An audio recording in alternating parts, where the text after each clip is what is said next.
Hola, esta vez vamos a cambiar el orden de las cosas en siglo XXI porque la página 4 que trae siglo XXI de esta semana realmente es muy interesante y se refiere a qué ocurre cuando ha pasado la pandemia, qué ha ocurrido en anteriores ocasiones en que el mundo ha sufrido pandemias como la que estamos sufriendo ahora. ¿Qué pasa después de la pandemia?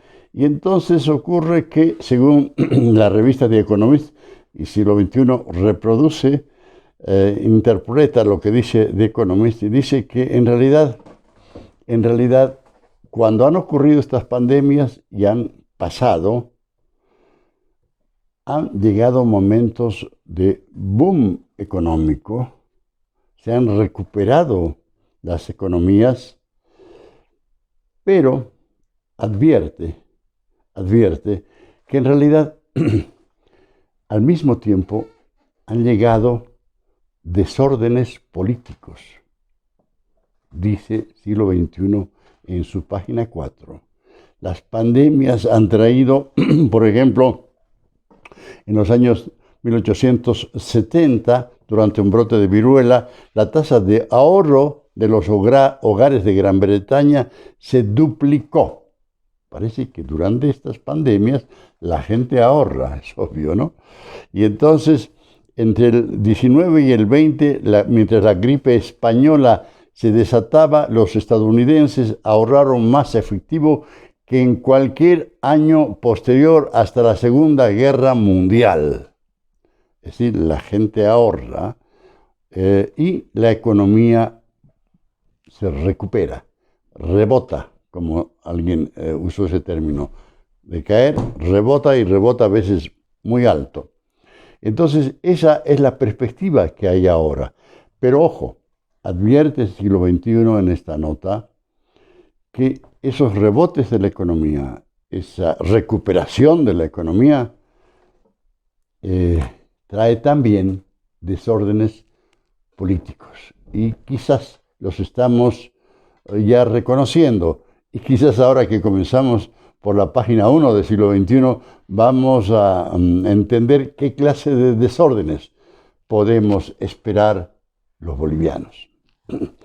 Dice el siglo XXI que el MAS está en el dilema de entre las urnas y las armas.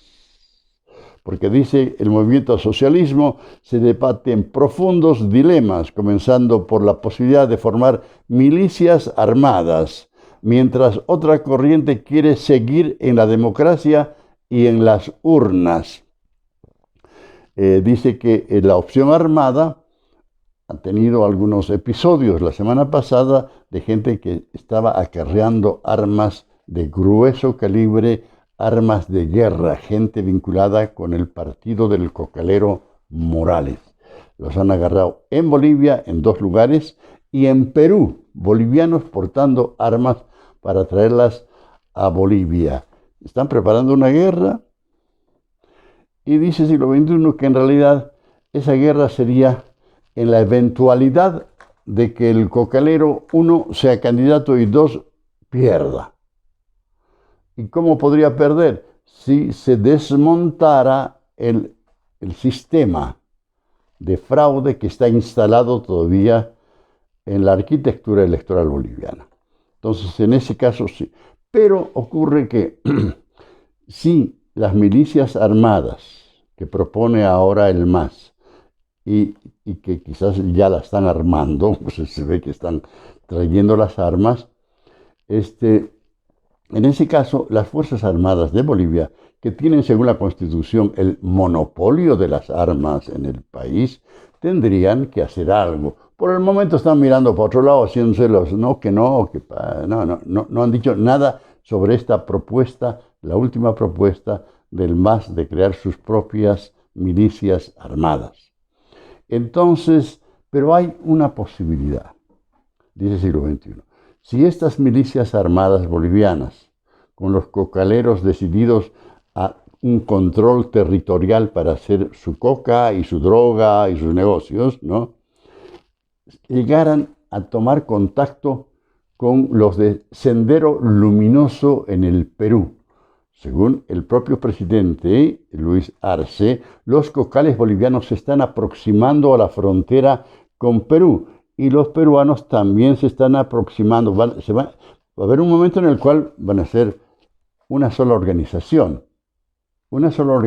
de cocaleros, de narcotraficantes, pero también una sola organización militar. Eso es lo que sugiere el siglo XXI, porque si no, ¿para qué van a armarse? Ya los peruanos están armados, porque forman parte de una guerrilla. Cuando la guerrilla de Sendero Luminoso, que estalló en Lima, en la capital del Perú, fue derrotada por Alberto Fujimori, ¿sí? Fue derrotada. Los residuos de esa guerrilla escaparon y se fueron al monte, a la selva, al Amazonas. Víctor Quispe Palomino es el dirigente de Sendero Luminoso y quizás sea el dirigente o el comandante de una especie de fuerza binacional de narcotraficantes si es que llegara a darse esto. Esas son las opciones de las armas. Las opciones de las urnas ya sabemos.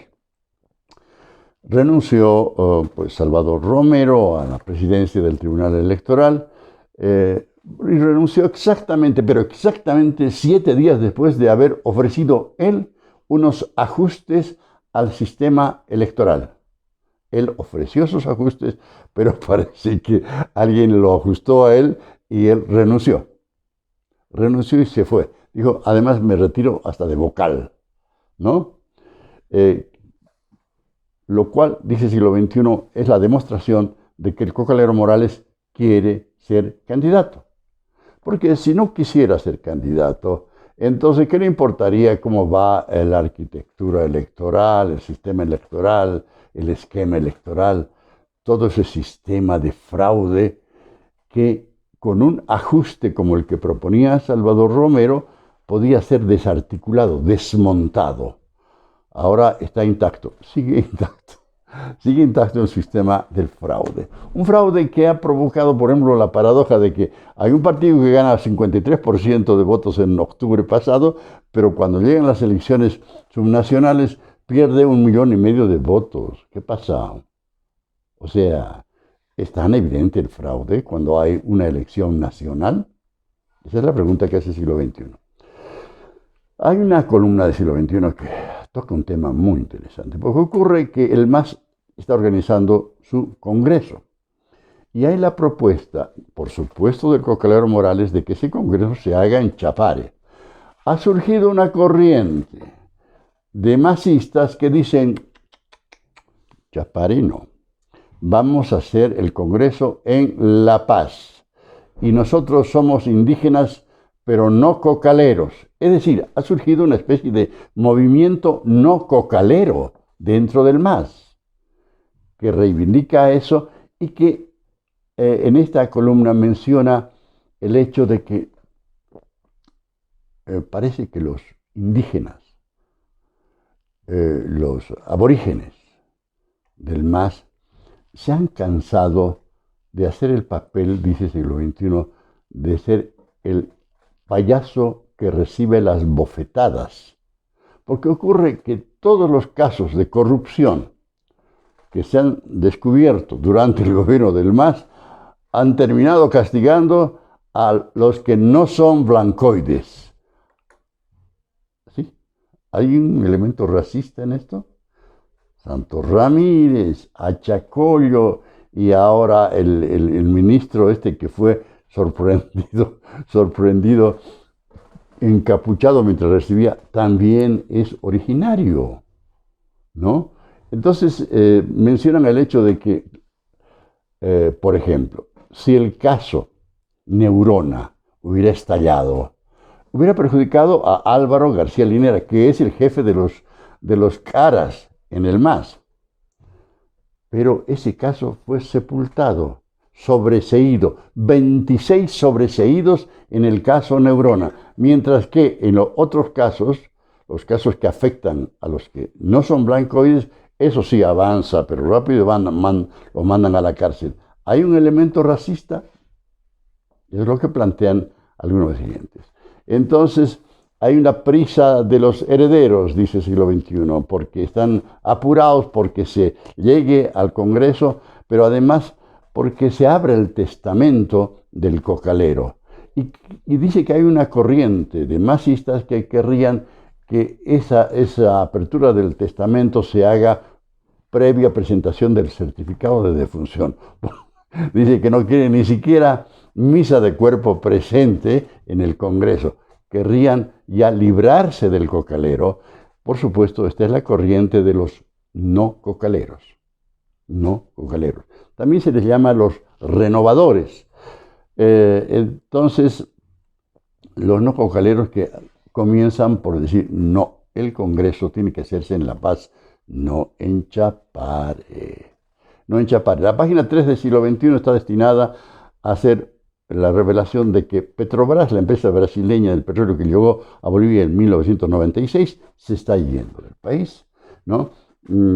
Parece que algo falló en el intento de mostrar como una segunda ola de nacionalizaciones, como dijo García Linera, la recuperación de los campos que están en manos de Petrobras, porque parece que Petrobras, y eso lo había dicho siglo XXI en la edición anterior, no ha aceptado prestarse a una farsa de decir, y es la nacionalización, ninguna nacionalización. Los campos que está devolviendo Petrobras, y se lo va a devolver a IPFB, Andina o Chaco, decidirán ellos, ¿no?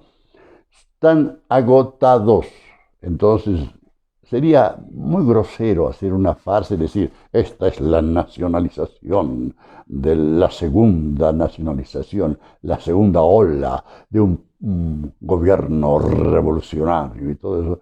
Entonces parece que los brasileños han dicho, no, mira, ya nos han hecho una estafa parecida el 1 de mayo del 2006 cuando han dicho la nacionalización. Y no era nacionalización. Lo que pasa es que nos han cambiado algunos contratos, dicen, ¿no? Y muchas empresas, comenzando por Petrobras, han decidido no invertir más en Bolivia. Esa es la realidad. Y ahora se está agotando el gas. Petrobras se va, hace una revisión histórica del siglo XXI hablando de la Enron, que se llegó a Bolivia supuestamente para competir con Petrobras, pero resultó siendo un fiasco, una estafadora, la más grande estafa de la historia del capitalismo mundial. La hizo la Enron, de la cual los bolivianos resultamos siendo socios gracias a la gestión de Gonzalo Sánchez de Lozada. Eso es lo que dice Siglo XXI esta semana. Si te gusta este espacio, nos haces algún comentario, te suscribes también a Siglo XXI. Ya sabes, nosotros no pedimos donaciones, pero con una suscripción ayudas a que nosotros persistamos en nuestro periodismo independiente. Chao, chao, gracias, hasta luego.